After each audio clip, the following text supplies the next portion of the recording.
a full-fledged fuel marking program nationwide to curb oil smuggling. As of September 17 of this year, a total of 12.7 billion liters of fuel have been marked, generating 132.6 billion pesos in taxes and duties. These reforms, along with our prudent fiscal management policies, sustained the strong performance of the economy in 2019. Last year, we managed to bring down our debt to GDP ratio to a historic low of 39.6% from 42.7% in 2015. The Philippines also among the ASEAN 5 countries. In 2019, we posted a 20.2% external debt to gross national income ratio of 22.7% in 2015. Management of our fiscal affairs, the Philippines earned the highest investment grade credit rating ever at BBB+.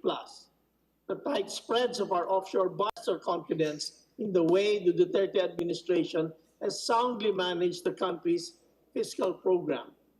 In 2019, we secured even more concessional financing agreements with our development partners to support several big-ticket infrastructure projects. Our strong fiscal position gave us the headroom to deal with the COVID-19 pandemic. The DOF has led the economic team in its response to the socio-economic impact of the global health crisis. We quickly put together a 4-pillar socio-economic strategy, 0.6 trillion pesos, or 11% of our GDP. Together with the Social Security System and the BIR, we rolled out a 46 billion peso small business wage subsidy program for over 3 million workers affected by the lockdown. The program was successfully implemented through the digitalization of the entire process, from application to distribution of wage subsidies. The DOF has also collaborated with Congress in crafting fiscally responsible economic stimulus packages. The Bayanihan I and II were designed with a fiscal prudence to what could be a long battle against the pandemic. Our efforts are guided by nationwide surveys of businesses and individuals and active shareholder engagement. More importantly, the DOF has ensured that we have sufficient funds to fight the pandemic and meet the challenge of recovery. With our historically high credit ratings, we quickly accessed emergency financing from our development partners and the commercial market at very low rates, tight spreads, and longer repayment periods. To date, the DOF has secured financing to support $9.9 billion. These borrowings will help cover our revenue shortfall resulting from the slowdown of economic activity due to the lockdowns. In the first 8 months of this year, our total revenue collection reached 1.9 trillion pesos. This is 8% lower than the same period last year. 86% of the revenues came from tax collections, which registered a negative growth of 12%. We are optimistic that tax collections will improve in the coming months as we gradually reopen the economy. We will continue to work with the Congress on our economic priority bills to help us bounce back in a sustainable and resilient manner. President Duterte has made it clear that he needs the timely passage of CREATE, FIST, and GUIDE as part of the government's economic recovery plan. The swift passage of the 2021 national budget is also crucial. It will provide us with the tools necessary to rebuild our economy and decisively defeat COVID-19. Let me first brief you on the spending performance of the DOF. In 2019, the DOF's approved budget under the general appropriations amounted to 18.89 billion pesos. The department-wide obligations amounted to 15.37 billion pesos or 92% of the total allotment of 16.71 billion pesos. Disbursement, meanwhile, amounted to 13.84 billion pesos or 90% of the total obligations for the year. For this year, our approved budget is 18.55 billion pesos under general appropriations. The additional appropriations of 35 billion pesos is a net effect of the Bayanihan grant to local government units and the DOF's compliance with the Department of the Budget and Management's belt-tightening measures under Circular Number 580. The circular aims to provide readily available funds for the government's COVID-19 response efforts.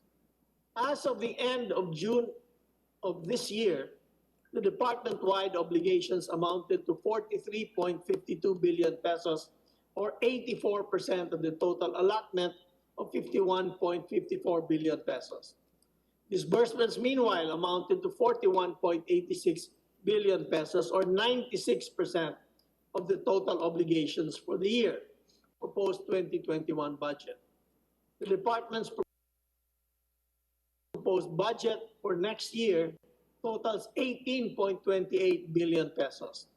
This includes automatic unprogrammed and new general appropriations as well as budgetary support to the GOCCs. The automatic appropriations amounts to 1.46 billion pesos. These are composed of the retirement and life insurance premium and special accounts in the general fund.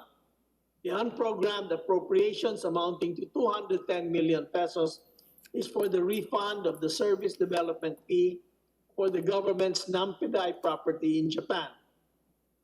A total of 595 million pesos is allocated for the budgetary support to GOCCs. This includes an equity infusion to the Philippine Guarantee Corporation amounting to 500 million pesos. The remaining 90 of the Specialized Tax Training and Education Management Program of the Philippine Tax Academy. Under the Duterte administration, the DOF budget has steadily decreased while the department continued to collect unprecedented amounts of revenues and effectively fulfilled its mandate in prudently managing state finances. The proposed 2021 budget under the new general appropriations amounts to 16.01 billion pesos. This is 13.7% or 2.54 billion pesos lower than the 2020 approved budget. This is 2019 level, 17% versus the 2018 level and 25% compared to the 2017 approved budget. This year are the Bureau of Treasury and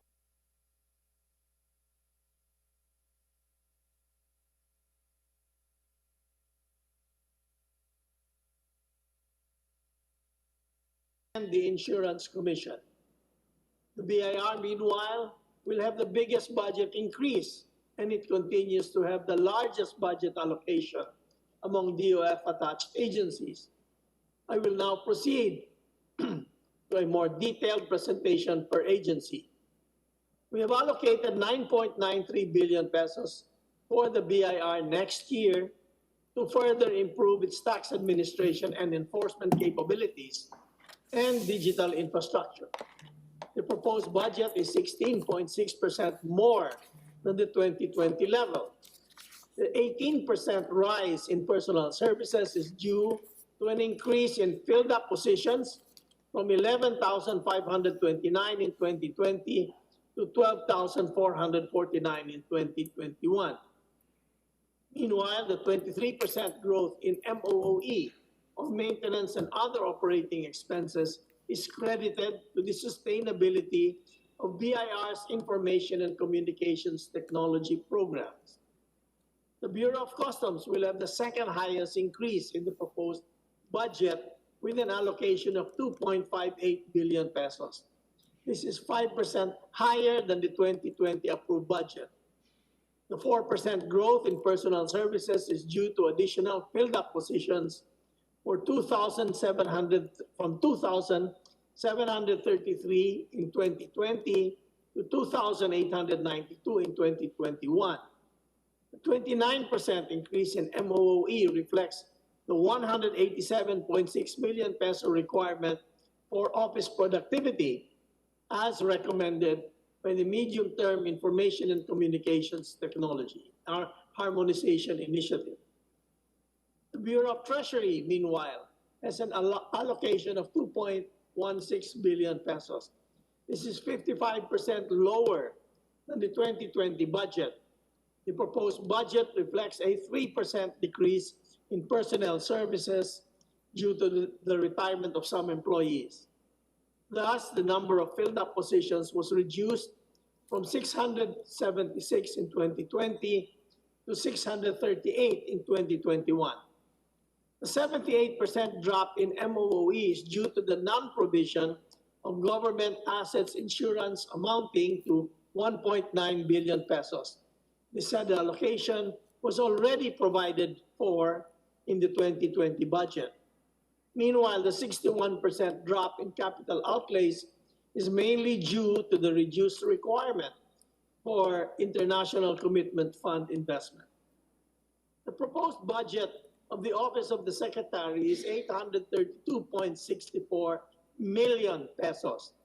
This is 0.5% lower than the 2020 budget. The 8% increase in personnel services reflects a growth in filled-up positions from 484 in 2020 to 488 in 2021. There is also retirees in the department. The 7% decrease in MOOE is mainly due to the reduction in the recommended operational requirements of the department. The 31% drop in capital outlays is all accounted to the decrease in the budget of the Medium-Term Information and Communications Technology Harmonization Initiative projects. The remaining 5 attached agencies have a total proposed budget of 507.13 million pesos or 3.2% of the total DOF budget. The DOF strives to be fiscal discipline. Our fiscal objectives closely mirror the administration's priority programs, especially the infrastructure, modernization, and other public investments intended to improve the lives of our people. We look forward to your approval of this budget submission. We are also committed to working closely with you on the government's recovery measures so that these can be enacted in a timely, decisive, and responsible manner. Thank you. Thank you, Secretary Dominguez.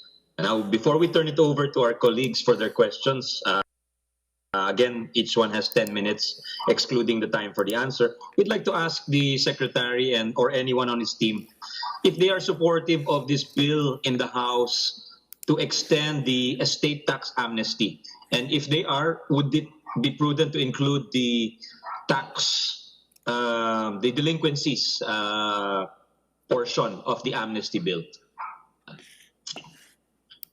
We are in favor of it, but may I ask Undersecretary Tionco to elaborate?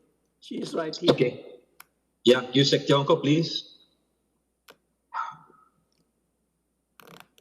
Yes, in general, what we would have preferred is for the amnesty law, as it was already passed, to play it out first, rather than having the deadline coming up maybe next year, still next year, and then you already extended. So I think the timing is more the issue than okay. Extent. So not in principle opposed. It's just really the timing. Yeah. So they would pay. At least they would pay now, no, before the deadline. Yeah, it's just prolonging it. But then, yeah, if okay, you would have collected already. I got it. Thanks, Yusek. Okay, the order of questioning again is Senators Marcos, Go, Drilon, and Pinay. So we'll turn it over to Vice Chair Amy Marcos, ma'am. Yes, thank you very much, Mr. Chair. The DOF, the BIR and the SSS directly implemented the Small Business Wage Subsidy Program this year to great success and gratitude from the beneficiaries. Is the DOF open to extending this program once again in 2021 perhaps? At the moment, ma'am, the DOF has no budget, has not planned any budget for that. However, if the need arises in the future and we can manage it under our general fiscal deficit, we certainly will be open to doing this program again. Thank you. Thank you very much. Also, looking at the presentation, the DOF has secured financing from development partners for the COVID-19 response, some already earmarked for specific projects. This is a request for information if we could get a list of the projects financed by, if it could be submitted to the committee. Mr. Chairman, Ms. Senator Vice Chairman, we will submit that list in the. Also, Thank you. Also in your presentation for the 2020 budget, the DOF issued 2 big batches of bonds. We hear of the Philippines ROP bond. Can we get a list of the total bond offerings in their native currency as well as their peso equivalents in the nominal rate so we can have a general idea of how much the Philippines generated from the same? Yes, ma'am. We will provide that list as well in the next few days. Thank you very much. The BIR is present. May I ask the BIR? Commissioner Dula is here.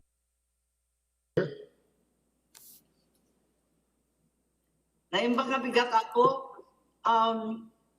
During the hearing of the ARTA, the Ease of Doing Business, Commissioner Dulay, the BIR was cited as being the top-notch violator and of the Ease of Doing Business. Is that true? Because that is what they claim. The most complaints were against the BIR. We look forward to your digitization, but at the same time, we are worried that it'll take time to address this constant complaint. Good morning, Senator. Good morning. We asked ARTA to clarify the figures that they presented. Actually, the complaints were more around 197, and I don't have the figures now, but we have given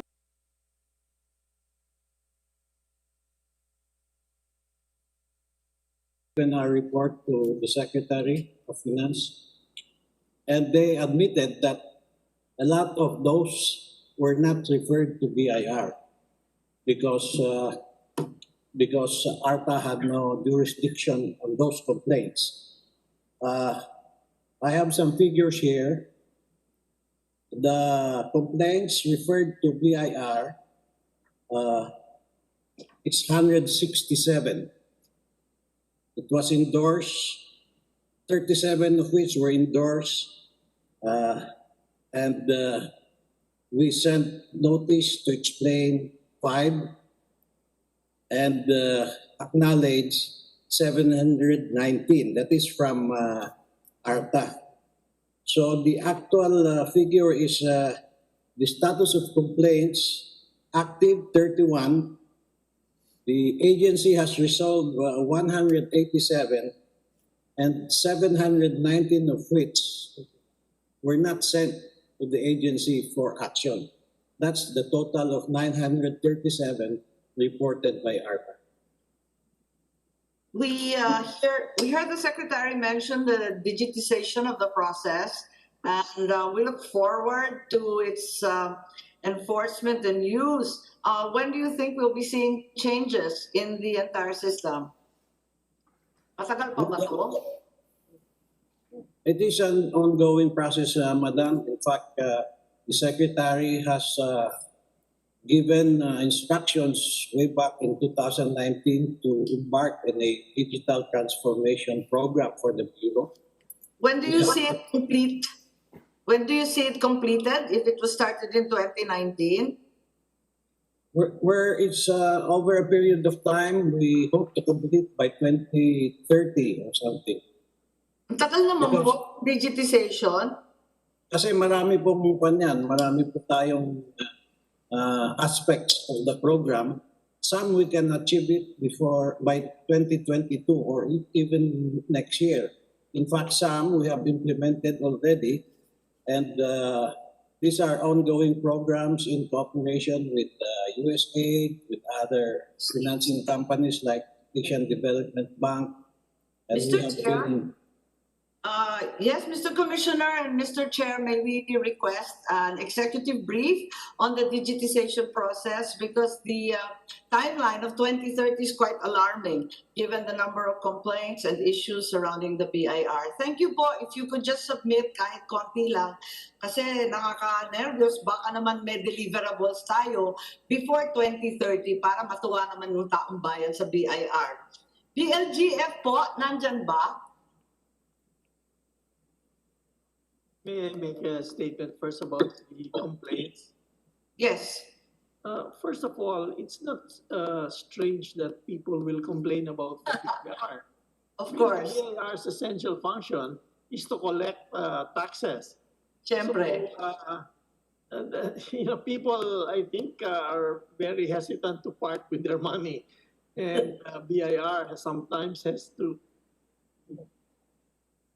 Yeah, and some of the complaints may not be valid at all. But, let me put it this way. I mean, if somebody is in your house, thank you, ma'am.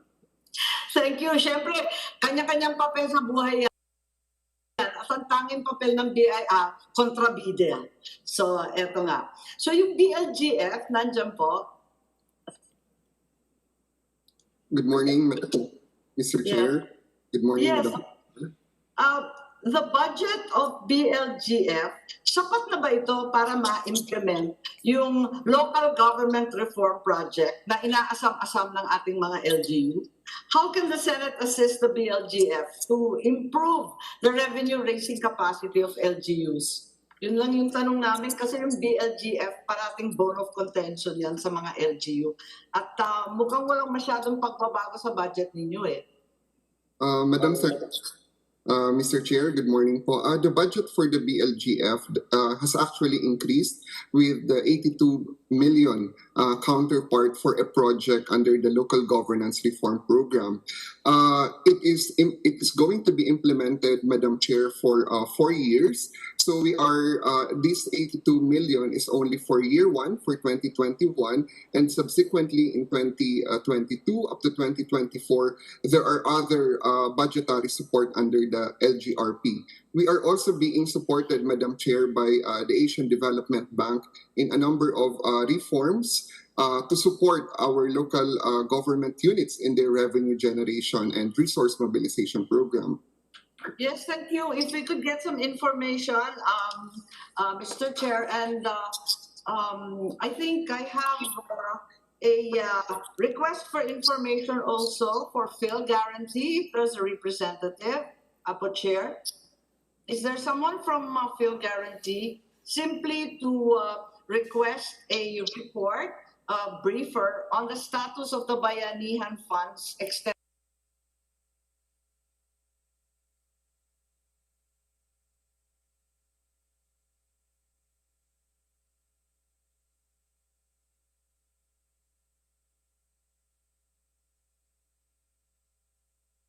to Phil Guarantee. Yeah, I think President Pascual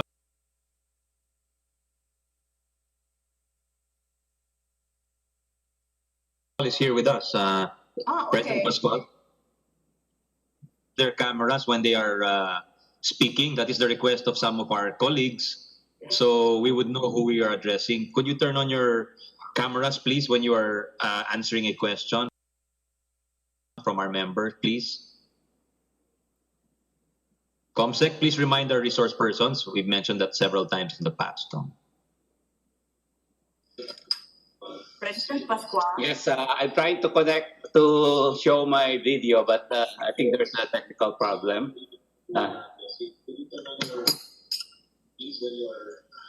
Yeah, in the meantime, you can answer, sir. Yes, Mr. Chair. It's merely a request for the status of the Bayanihan funds, extended fiscal guarantee.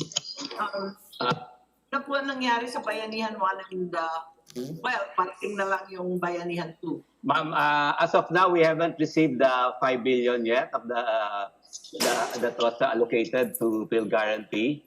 So, Yung Bayanihan 1, wala kayong na-receive? wala. We didn't have any allocation from the Bayanihan It's only 1. in Bayanihan 2. We use our internal capital. I see.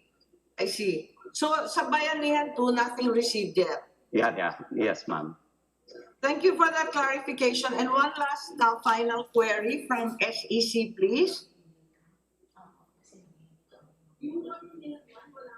Thank you very much, President Pascual. In that case, Thank you, the ma'am. certificate is not necessary, unless you can give us some kind of an outlook on the internally generated funds that you used for Bayanihan 1. Yeah, we can give a report, ma'am.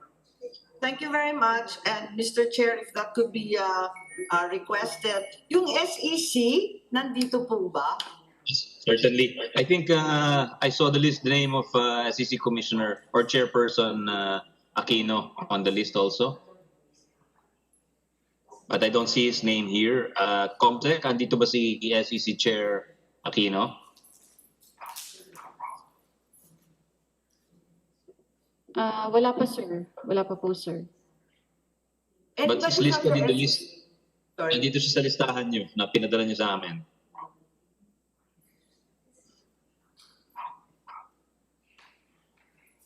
Pero sir, hindi pa po siya nakalagin, sir. Well, I think Vice Chair Amy Marcos wants to ask him something. Could you please try to get in touch with him, and we'll allow the question a bit later on with your indulgence, Vice Chair Amy. We'll get back to you once he logs in. Thanks very much, Mr. Chair, and that will be all. Oh, thank you, Vice Chair Amy. I would now like to acknowledge or to recognize Vice Chair Senator Bongo for his questions. Sir, you have the floor, sir. A short manifestation na po. Thank you, Mr. Chair. I express my full support to the Department of Finance, headed by a very capable financial manager in Secretary Carlos Sani Dominguez. As the Philippines reels from the devastating effects of the pandemic, not just on public health, but also on our economy and financial stability. It is important that the country's finances are managed properly and efficiently. Policies are in very capable hands. I am positive that we will see this crisis through and emerge stronger than ever. I thank the good secretary and all the hardworking men and women of the Department of Finance and its agencies for their diligence and perseverance in keeping the country afloat in the financial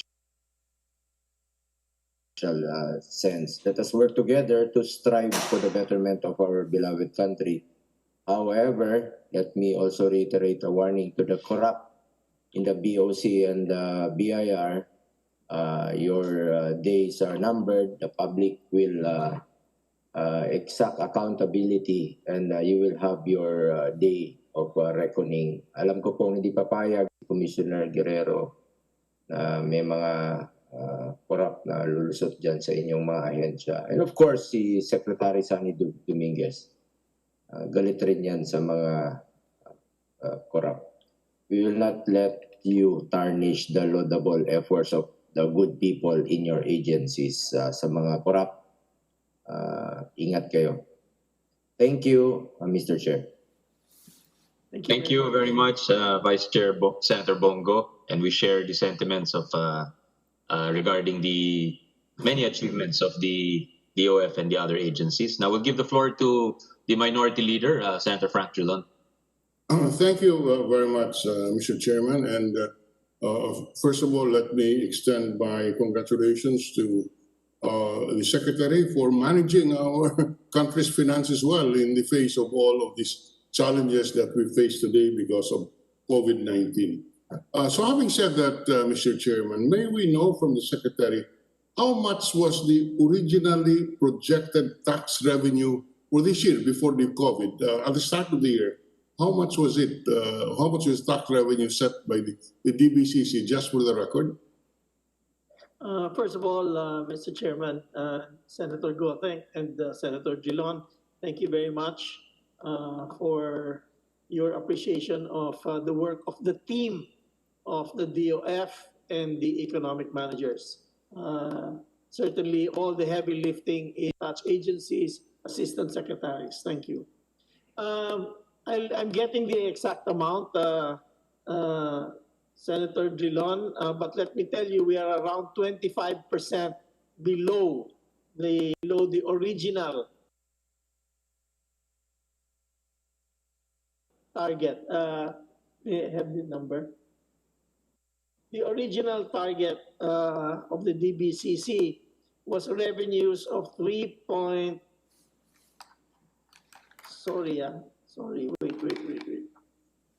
the total tax revenues were 3.424 billion, trillion pesos. That was our target for this year. And we are, for the BIR and BOC, we are 24 point target. All right. So I assume, Mr. Chair, that the DBCC has revised these original targets because these are no longer realistic given the pandemic, which was not foreseen at the start of the year. You said the collection for this year so far is 24%, almost 25% lower than the projection. But we, for the record, how much is the revised 2020 with the pandemic?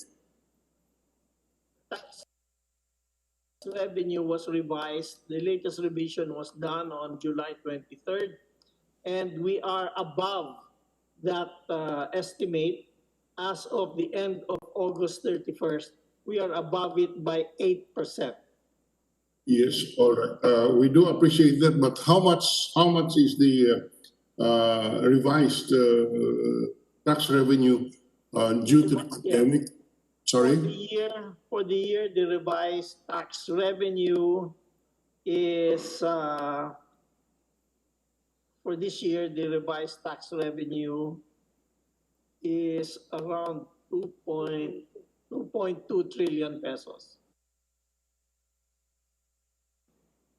2.2 trillion pesos, so roughly is that 1.2 trillion lower than the original program. Is that correct, sir? Yes, that's correct. 1.2 trillion. And we're saying that the actual collection as of August 30 is 8% higher than the revised projection after the pandemic. Yes, Your Honor. Would you have, could you spread into the record, Mr. Secretary, what is your expectation by the year end? Are we going to meet the 2.2 trillion, exceed it, or what? Yes, we will. We will exceed it. We will. But, Senator Drilon, you please remember that if there's anything that this COVID-19 did, it is to inject a large amount of uncertainty. But I believe that the new revised targets will be met by the end of this year. Yes, we can appreciate the difficulty given the situation we are in. We can appreciate the difficulty of the good secretary. in making the projections. So we expect to meet the 2.2 trillion as a tax revenue. What I'm leading to, Mr. Chair, is the push for the Create Bill, which is now in our calendar and in fact is scheduled for debates this afternoon and in the next several days. There is a reduction of the corporate income taxes by 5% effective July 1, 2020. Can you confirm that, sir? Oh, that's confirmed, Yes. Your Honor. Yes, and how much will be the foregone revenues in 2020? The As a result of trade. revenues for 2020, a foregone for the Create, Yes, yes, as a 40 result billion. of, sorry, Around 40 billion pesos. 40 billion for 2020 alone, sir? Yes, Your Honor. And for next year, For the next 5 years, around 650 billion. from 2021 and 5 years thereafter, Yes, around 650 billion. excluding the 400 this year, sir? Including the 40. Including, okay, so total from 2020 up to and 5 years hence is roughly 650. Yes, Your Honor. That's quite a figure, Mr. Secretary, and but it's a judgment call that you are making. But is there any plan down the road as to how to mitigate this foregone revenues? Well, first of all, Your Honor, the proposal to reduce the tax bill is really a part of our stimulus program to stimulate the sector by to make the right decisions with that money, trusting them to retain their employees, reinvest in their companies, and essentially it's stimulative of the economy. Many countries have passed that. The second reason for the reduction in corporate income tax rates is that we are the highest. We have the highest corporate income tax rates in the ASEAN at 30%. The average is actually around 22.5%. So we would like to approach that and reach actually tax rate over time. But let's bring it down first by a hefty 5 percentage points. So by doing that, you are relieved that the economy will be stimulated and additional investments will actually generate more taxes in the long run. Again, and it will also make us more attractive for foreign investment. So that is part of the recovery plan for the taxes. And the other part is that I think sometime in the late 2021 or early 2022, we will start looking at additional revenues to pay for the heavy indebtedness that we are incurring this year. As you know, Mr. Senator, in the past, let's say in the 1960s and 1970s, when one to a depression or recession, the immediate reaction of governments was what was known as austerity, tightening your belt.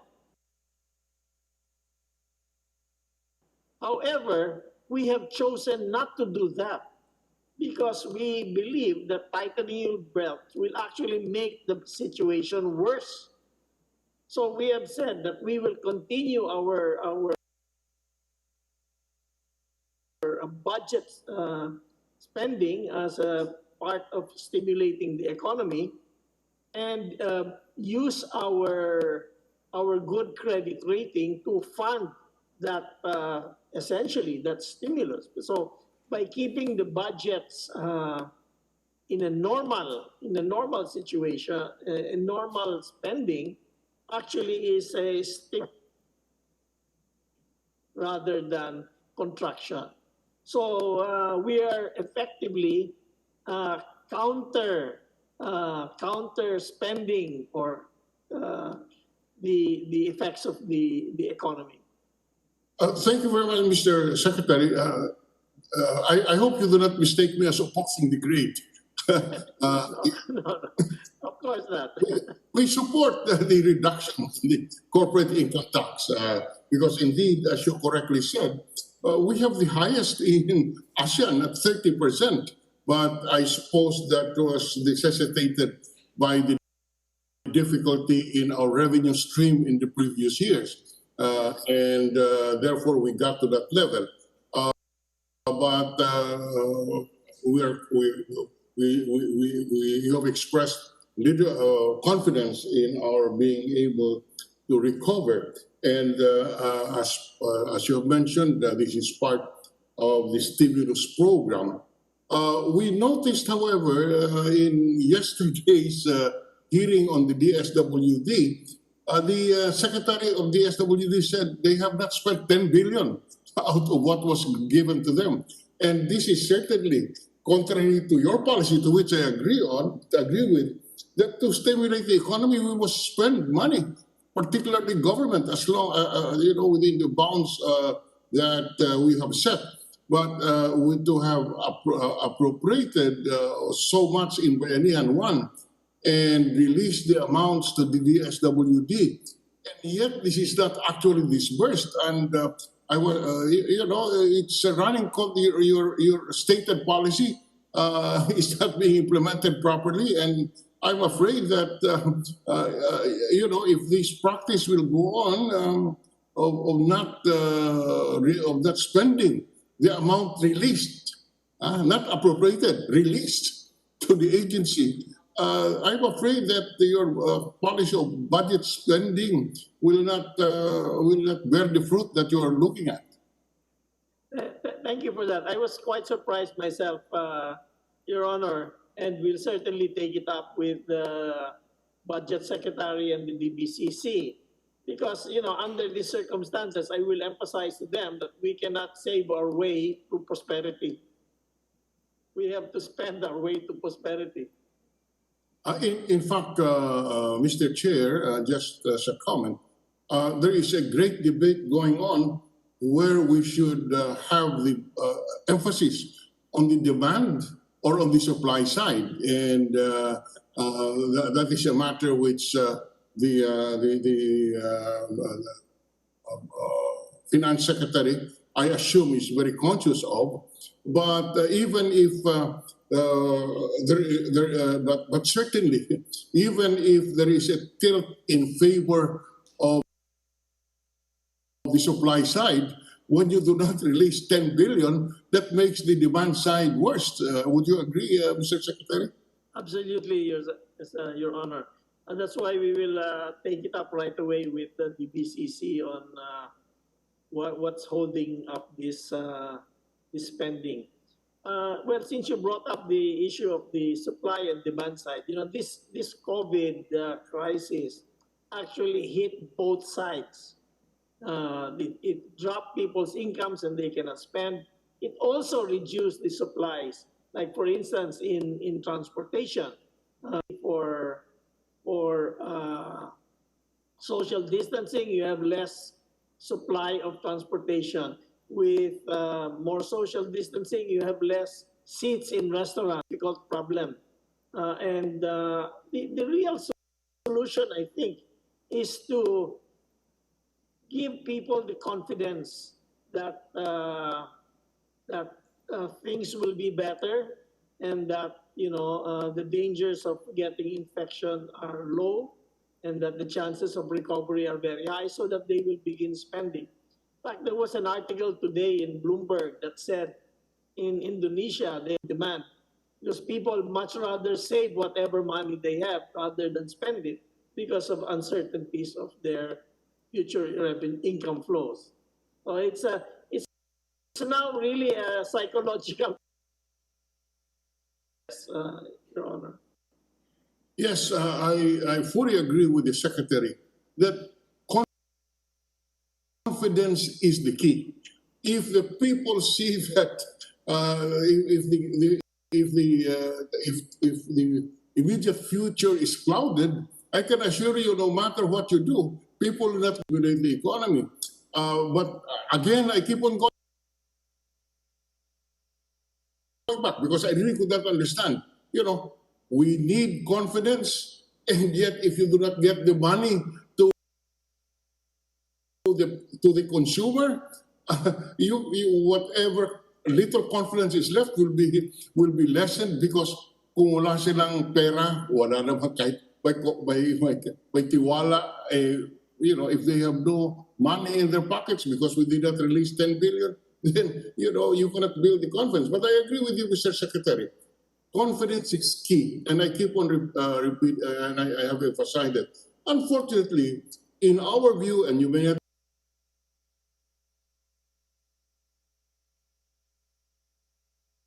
agree with it, the health protocols, etc., have not really engendered that kind of a confidence that could help our economic side, our demand side. You know, the conflicting statements and the inability to arrest the inability to arrest the pandemic more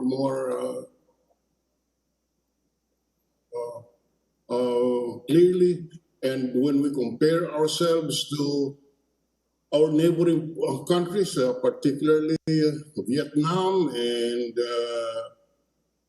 Taiwan, we know that they have arrested the pandemic more, and this has contributed to the difficulty in attaining that confidence that you have pointed out, Mr. Secretary, in terms of our economic recovery, and this has affected the confidence of the people in spending, which in turn reduces the stimulants that you need to perk up the economy, Mr. Secretary.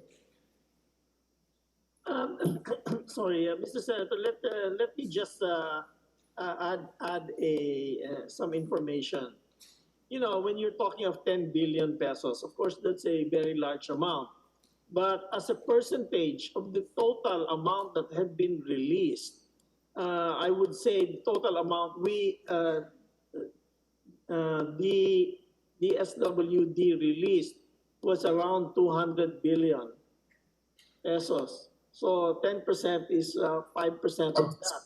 If you include that was released also through the SSS and BIR, so 10 divided by 250 is really 4% only of the On a macro basis, that's correct. On a macro basis, I agree with you. Correct. But if you talk about the millions of families who was expecting this, then you will appreciate that they will not really. They will just look at it from their own short term and not. And that confidence is not there when you see the multitudes of poor people who were not benefited. Anyway, let's go to another topic, just a few other items. I noticed that in your presentation you said you realized the 6.4 billion in POGO revenues in 2019.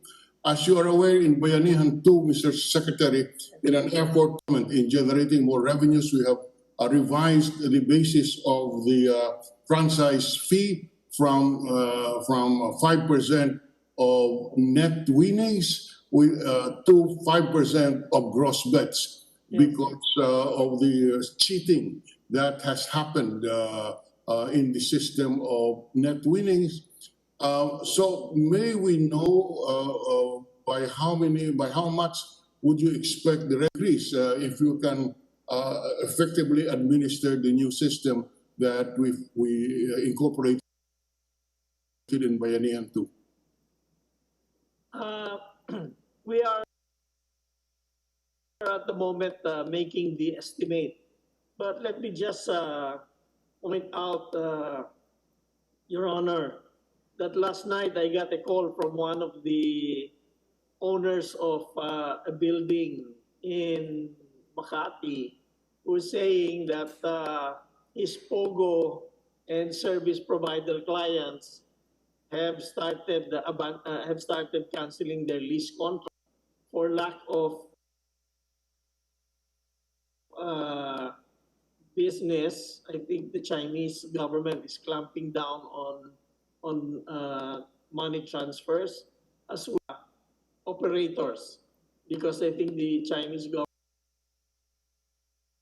government has also started canceling passports of those people servicing the POGO industry. So we are at the moment doing our due diligence and making the estimates. So I don't have that number immediately, but I can provide it to you as soon as it's available, Your Honor. Okay, thank you. Let us leave it at that. Just one more issue. I note that the PMO is under your office, and for the record, I have worked well with the PMO as an office. I have worked with them closely. They are all professionals. They are able, and I had a very good experience with them when we privatized the old airport in Iloilo, generated so much money, which we use now to build the new airport theoretically. But as just for the record, I have always admired or commended the PMO for its competence. The issue that confronted us yesterday or in the past few days is on the issue of the COCO fund, which we are now debating upon. And one of the issues that I raised is why the PMO is not being utilized in terms of the agency in charge of the privatization or the disposition of the assets under the Coconut Levy Fund.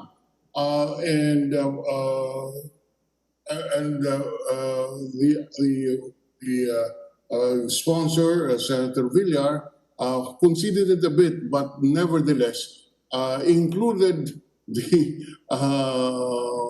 other agencies like the SSS, the GSIS, because of the assertion that these GFIs are better equipped to dispose of the shares of stock. I know. I understand this is with your concurrence, Mr. Secretary. I don't agree, but that is what is presented by the sponsor. Can we have your comment on this? Your Honor, the PMO, thank you for your commendation of the PMO, and let me confirm that they have in fact done a very good job in the past and continue to do so at the present. However, the PMO's expertise is not in the disposition of shares of stock. They are more adept at disposing physical assets like land and mines and such. But when it comes to shares of stock, they are not that knowledgeable. However, since SSS, GSIS, and the GFIs actually trade on shares of stock more actively, since that's part of their mandate, we decided to ask them to ask Senator Villar to include them in the disposition entity, particularly for shares of stock. But physical assets, the PMO is very, very capable, Your Honor. Okay, thank you for that clarification. Just one final comment, Mr. Secretary, Mr. Chairman. Your budget is 16.01 billion for the entire department. Just a comment, that is even lower than the anti-insurgency fund that is placed in a budget of over 19 billion. So with that comment, I have no problems with your budget, and we will join the committee chair in endorsing this to plenary. Thank you very much, Mr. Secretary. Thank you, Mr. Senator. Thank you, Minority Leader Drilon, and we thank you. We note in the past you've been supportive of the reform measures of the department, especially with revenues. Before we go to Senator Binay, I think SEC Chair Aquino is now online for your question, Vice Chair Marcos. But just one short point, Mr. Secretary, Secretary Sani, and since a lot of the agencies are here, you know, we passed Bayanihan II, and we put there that it's immediately effective even without the IRR. But I think some of the stakeholders are waiting for the notices or the orders of that it's already enforced. Although IRR is not the implementing rules are no longer needed for effectivity. They need to. I think they're waiting. So I think BSP has issued an order, and perhaps the others, like the Insurance Commission, could issue a compliance order. That would be a great help to some of our borrowers and affected stakeholders, Mr. Secretary. I hope maybe we could remind them or inform them to issue these orders, sir. Thank you very much, Senator Angara. Just for your information, our team actually drafted up the entire IRR and submitted it the day after it was the law was finally passed. So it's in Malacanang right now, and I will ask them to move ahead very quickly. Thank you. Fantastic. That's great news, Secretary. That's much appreciated. Thank you. That's advanced work. So tama si President Duterte, you were always the best student up to now. Vice Chair Marcos, go ahead. Then Senator Binay after you after your question to the SEC, Vice Chair Jaime. Yes, thank you very much, Chair Sani. The SEC chairperson, Mr. Aquino, is here, and I'd just like to inquire, one of the important provisions under the revised corporation code that was signed in early February of 2019 indicated that SEC would the collection of the SEC in these difficult times be enough to finance its operations. Sa palagay ninyo, may timelines po ba tayo dyan? May fearless forecast? Yes, thank you, Your Honor. For 2020, so far we're doing well. We can get by with our present collections. For 2021 po, we are also okay. In fact, we did not request for budget for 2021. There's sufficient amount. So far, the targets that we had placed for 2021, we're short by 10 million as of August, but we can still it's always been a cycle po na towards the fourth quarter medyo tumataas din po yung yung ating collections, but because normally in anticipation, although we're happy to note that during the last 2 months or so, other than April and May, tumataas na din po yung ating mga incorporation needs ng ating mga kababayan. That's why we're still okay po as far as our budget is concerned. Thanks very much. That's a real relief to hear. Kasi one of the hotly contested provisions yon, and I'm happy to hear that it's actually working. Congratulations. Thank you very much for making it in these difficult times. Yun lang po, Chairman Sani. Thank you, Vice Chair. I mean, salamat, Chairperson Aquino. Salamat ho. Senator Bina, you have the floor for your questions. You have 10 minutes, ma'am. Thank you, Mr. Chair. I will be very brief. Can I just get siguro, Mr. Chair, for submission na lang, updated list of foreign assisted projects and yung ODA din? Yeah, we'll ask that from the good secretary. Thank you. We will provide that also within the next few days. Okay, and then Mr. Chair, maybe can we just get a short update dun sa implementation ng mga foreign funded projects? Yes, ma'am. We will do that. We will have to do that together with the NEDA because they are really the ones who monitor those. But we will get the NEDA's report and submit it to you, ma'am. Okay. Yun lang po. Thank you, Mr. Chair. Okay, that was very, very quick indeed, Senator Nancy. Actually, there's no one else. So does anyone else want to ask questions of the Secretary? Of course, we'll remind our resource persons. I'd just like to mention, if there are other questions, I heard that, Secretary, is it true that the BOC is now implementing the EVRIS? This is the computerization. You mentioned earlier there was a greater move to digitalize. So I heard that there is some move in the BOC to implement finally the customs modernization. Is that true, sir? Yes, of course. It is their project, but maybe Commissioner Guerrero can give us an update. He has more details than I do right now.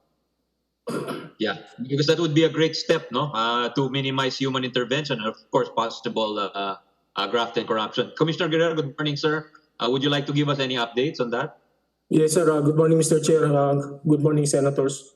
As a way of a background, the current electronic value reference information system was developed after the initial launching of the National Value Verification System. The system is to have an automated and computerized database of all existing values of commodities so that our examiners and appraisers will have a quick reference, a database from which from where to refer existing values of commodities for them to be able to have an accurate and correct assessment of the goods, the different commodities arriving at the ports. The current EVRIS is an improvement of the NVVS because it was developed following standards and procedures that are compliant with the World Trade Organization. We hired an expert to help us design and develop the system so that issues that hounded the old NVVS will be resolved, and so that all doubts regarding its integrity, its accuracy, and reliability will be erased. Right now, we are already implementing the EVRIS in all our ports, and we are using this to make sure that we are not only able to collect the rightful and lawful taxes, but also we have transparency in our transactions, especially at the ports, Your Honor.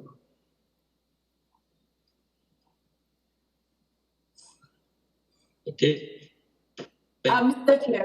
Thank you. I hope that Mr. Chair. you push through, you continue with that. And okay, who was calling my attention? I think, was it both of you? Who was first? Yeah. Senator Nancy, sige, kasi you have 10 minutes pa naman eh. Oh. Okay. Go ahead. Thank you, Mr. Chair. Sobrang maiksi lang since natawag mo yung Bureau of Customs.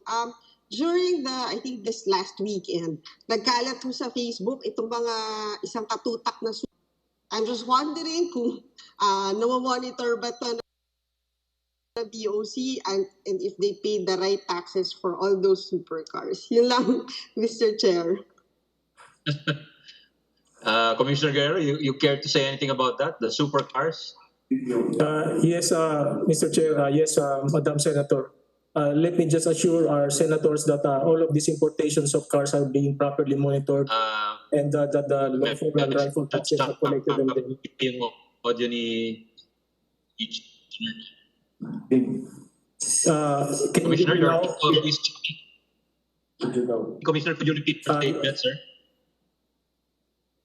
Yes, sir. Is my audio okay, sir? Madam Senator, can you hear me? Better, a little bit better. Let me just assure the honorable senators that all of this importation of cars, especially luxury vehicles, are being properly monitored and assessed by the Bureau of Customs. And those that are found to be deficient or to have violated customs rules and regulations are being seized, confiscated, and will be disposed of in due time. Siguro, Mr. Chair, Mr. Guerrero, how much have we collected? Sorry, Pagdating ma'am. how much have we collected sa mga luxury cars? It depends on the model and the brand, ma'am, but I do not have the figures right now, but I am ready to provide you with the figures as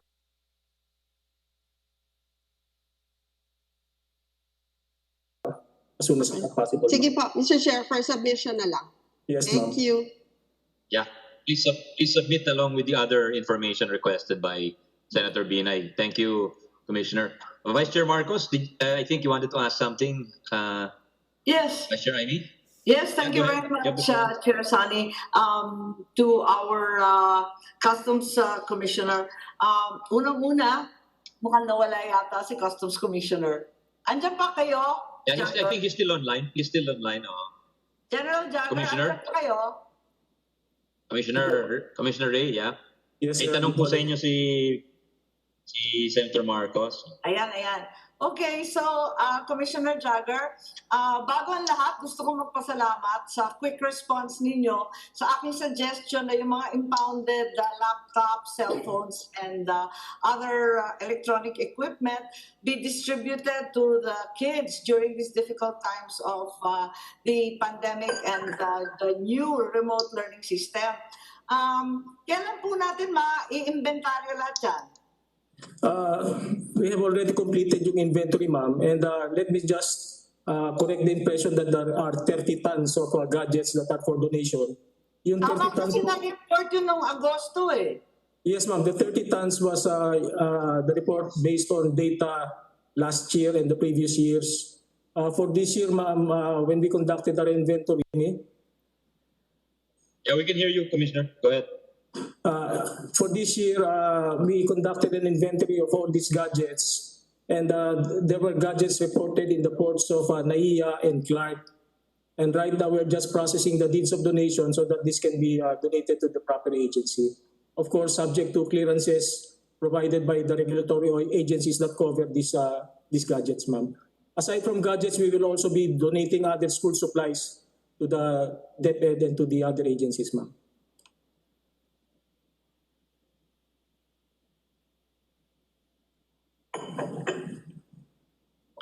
Vice Chair Amy, are you satisfied with the response?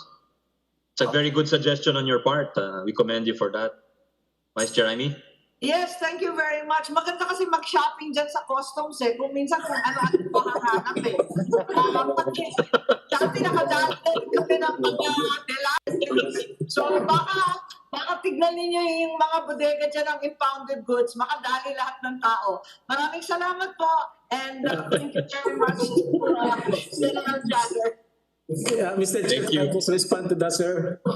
Yes, go ahead, Commissioner. We appreciate the comments of the good senator. Ma'am, we have instructions from the no less than the secretary to conduct an inventory of all these items that need to be disposed, and those that can be donated, rice, fish, canned goods, other items to agencies, even tents, PPEs, medical supplies in our fight against COVID. So we're doing this, ma'am, and thank you for the inputs and the suggestions. Maraming po salamat. Thank you, Commissioner. Thank you, Vice Chair Marcos. If there are no other questions from the body, I think we can let go of the budgets of the Department of Finance and the other attached and favorably recommend their budget to the plenary. So thank you, Secretary. No more, yeah? Okay, thank you for seconding the motion, Vice Chair Marcos, Senator Nancy. And thank you again, Secretary Dominguez, and his undersecretaries and assistant secretaries, the DOF family, and the other agencies who are with us this morning. Salamat po, sirs. Thank you for your time, and good luck in managing and helping get us out of this rut that we're in. Salamat po, sir. And thank you to our colleagues for attending. Thank you, Mr. Chairman and Vice Chairpersons and Senators for your approval. Rest assured that our team will continue to meet or exceed your expectations. Thank you. Thank you, Secretary. Appreciate that. Thank you for attending. Thank See you. you later. See you later in the plenary. Bye.